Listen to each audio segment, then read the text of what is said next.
We are Alexei and Irina, a couple whose passion has long outgrown any boundaries or conventions. Our marriage is a territory of absolute trust and the embodiment of our boldest fantasies. Irina is pure sensuality, incarnated in lush, tempting forms. Her body is a hymn to femininity. Her average height makes her seem delicate, yet deceptively so. Her breasts, a full, heavy third size with large, dark pink nipples that beg to be kissed and teased. A soft, plush tummy that feels so good to hold.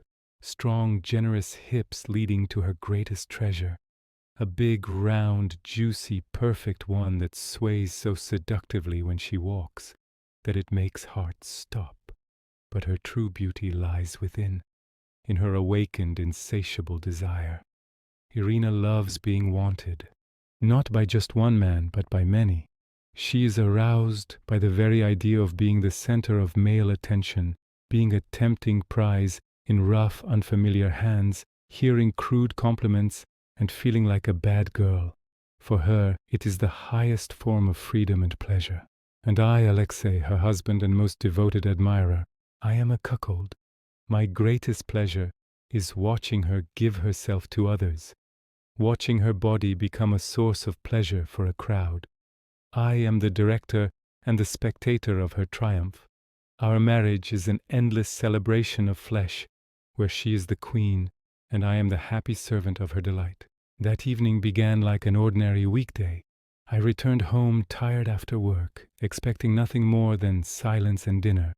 But as soon as I opened the door, I heard the clinking of glasses and restrained, excited female voices coming from the kitchen. I peeked inside. At the table, covered with appetizers and a half-empty bottle of Brut, sat my wife and her friend Sveta. My Irina, in her short velvet robe that highlighted the seductive curves of her chest and hips, was glowing, but my gaze immediately clung to her friend, Sveta. We had known Sveta and her husband Viktor for a long time, but I had never seen her in such a context. At 36, she was also a woman with curves, but entirely different ones. She was taller than Irina, slimmer at the waist, but with wonderfully full hips.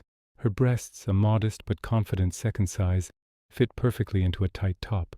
But what drew the eye most was her skirt, dark blue, tight, just above the knee, fitting her round hips perfectly and emphasizing her firm, neat backside. The fabric was thick-knit.